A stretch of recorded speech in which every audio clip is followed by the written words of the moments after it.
नमस्कार, news 18 update में आपका स्वागत है। मैं हूं आपके साथ विभा उपाध्याय। कर्नाटक विधानसभा चुनाव में 222 सीटों पर वोटिंग लगातार जारी है और सुबह से ही पोलिंग बूथों पर मतदान के लिए लोगों की भीड़ उमड़ रही है।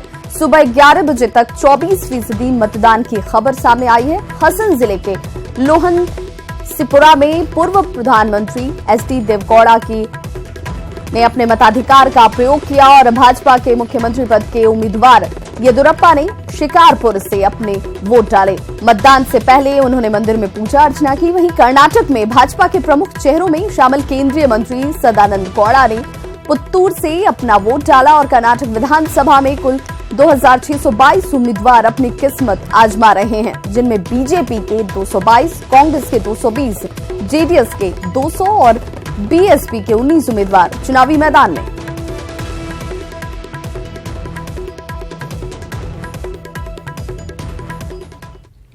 कर्नाटक के चुनाव में कांग्रेस और बीजेपी अपनी अपनी जीत की कामना करते हुए नजर आ रहे हैं और बीजेपी के सीएम कैंडिडेट येदियुरप्पा ने कहा कि बीजेपी ज्यादा से ज्यादा सीटें जीतेगी और इसी जीत के लिए भगवान से आशीर्वाद भी उन्होंने लिया। येदियुरप्पा ने पहले घर में पूजा अर्चना की और फिर मंदिर जाकर अपनी जीत के लिए भगवान से आशीर्वाद लिया।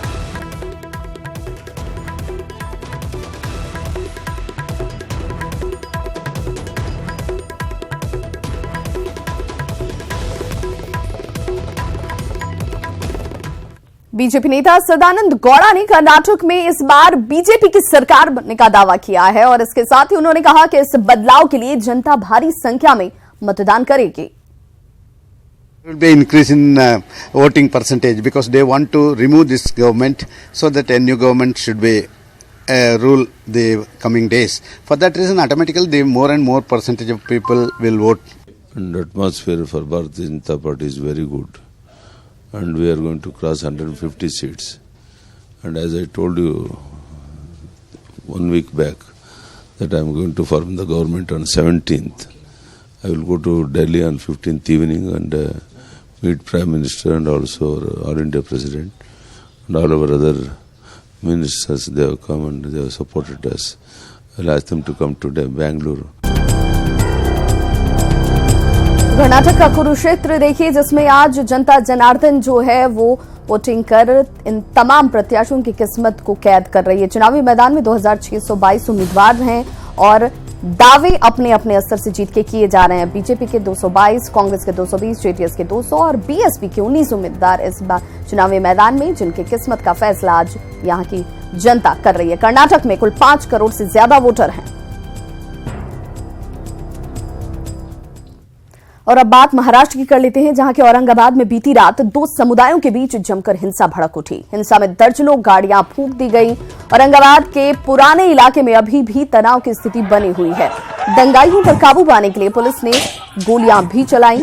हिंसा में अब तक 1 शख्स की मौत की खबर है, जबकि 15 पुलिसकर्मी सहित 25 से ज्यादा लोग घायल हुए हैं। पुलिस का ये कहना है कि अब तक ये पता नहीं चल पाया है कि हिंसा किस बात को लेकर भड़की।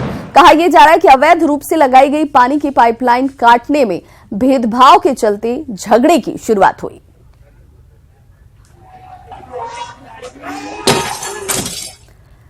खबर झारखंड के हजारीबाग से, जहां के कटमदाग थाना इलाके में ट्रक और स्कूल वैन के बीच आपस में टक्कर हो गई, जिसमें वैन में सवार 6 से ज्यादा स्कूली बच्चे मामूली रूप से घायल हो गए। घायल बच्चों को इलाज के लिए सदर अस्पताल में भर्ती कराया गया है। यहां सभी बच्चों का इलाज जारी है। घटना के बाद स्कूली बच्चों को देखने के लिए सदर विधायक अस्पताल पहुंचे और बच्चों को समुचित इलाज की बात कही। बताते चले कि कटमदाग से कोयला लेकर ट्रक हजारीबाग की ओर जा रहा था और सभी बच्चे फिलहाल खतरे से बाहर बताए जा रहे हैं। खबर बक्सर से, जहां पर शादी के जश्न में गोली मारकर हत्या करने का मामला सामने आया है। बारात बक्सर से ब्रह्मपुर से रोहतास के दिनारा गई हुई थी और बारात में नाच प्रोग्राम चल रहा था। तभी फायरिंग हुई और गोली विष्णुदेव तिवारी नामक शख्स को जा लगी और मौके पर ही उनकी मौत हो गई। मृतक के परिजनों के मुताबिक अजीत तिवारी नामक शख्स ने गोली चलाई है, जिसमें विष्णुदेव तिवारी की मौत हुई। हाँ, एक घटना घटी। ससुराल में अपने गए थे शादी में, तो वहाँ बारात में नाच देखने बैठे थे, तो पीछे से अजीत तिवारी इनको गोली मार दिया। वहाँ पे बैठकर प्रोग्राम देख रहे थे। इसी क्रम में गोली चलने की आवाज़ सुने, स्टेज से नीचे उतरे तो देखे कि पापा को गोली लगी हुई है। उस पे अजीत तिवारी बैठे हुए थे पीछे राइफल लेकर। फिर उन्होंने दोबारा राइफल ताना मारने के लिए। पुलिस अभी तक कुछ नहीं की है, खाली वहाँ पे एक बार रेड मारी है और कुछ नहीं किया। बस एक गाड़ी गई है लोग बस जांच पड़ताल के लिए। बहुत देर बाद 3 से 4 घंटे बाद इंतजार की घड़ी खत्म हो गई है और आज लालू के बड़े बेटे तेज प्रताप यादव की शादी है। शादी को लेकर आरजेडी कार्यकर्ताओं में जबरदस्त उत्साह है। कार्यकर्ताओं ने तेज प्रताप और उनकी होने वाली पत्नी को शिव पार्वती के रूप में यहां पर दिखाया है। लालू आवास पर लगा पोस्टर सबके आकर्षण का केंद्र बना हुआ है। तस्वीरें आप देख सकते हैं जहां पर शिव और पार्वती के रूप में तेज प्रताप यादव और ऐश्वर्या राय को दिखाया गया है। माहौल का जायजा लिया हमारे संवाददाता रवि एस नारायण ने।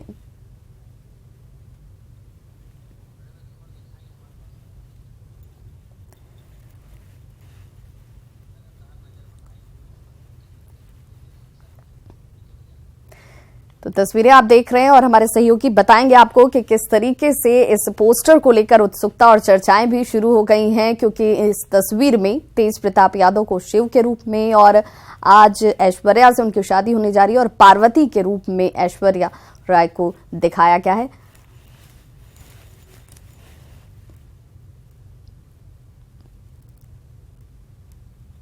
तो चूंकि आज शादी समारोह है जिसको लेकर भव्य तैयारियां की जा रही हैं, शिव पार्वती के रूप में तेज प्रताप और ऐश्वर्या को यहां पर चित्रित भी किया गया है। लालू प्रसाद के बेटे तेज प्रताप की शादी में बारातियों के लिए 4 शहरों के मशहूर व्यंजन परोसे जा रहे हैं। देश प्रदेश के आमो खास के लिए खाने की थाली तैयार की जा रही है, लेकिन लालू की सेहत के हिसाब से खाने को ऑयल नहीं रखा गया है। ये ऑयल फ्री होंगे और बारातियों के लिए खाने की इस थाली को तैयार करने की जिम्मेदारी कानपुर के मशहूर कैटरर भाटिया ग्रुप को दी गई है, जिन्होंने उत्तर प्रदेश के पूर्व मुख्यमंत्री अखिलेश यादव की शादी में भी खाना बनाया था। तो चूंकि बात शादी की हो रही है तो ये तमाम चीजें व्यंजन पर आकर टिक जाती हैं और सबकी निगाहें होती हैं कि इस खास शादी में खास क्या कुछ परोसा जाना है, जिसको लेकर व्यवस्थाएं और तैयारियां पुरजोर तरीके से की गई हैं।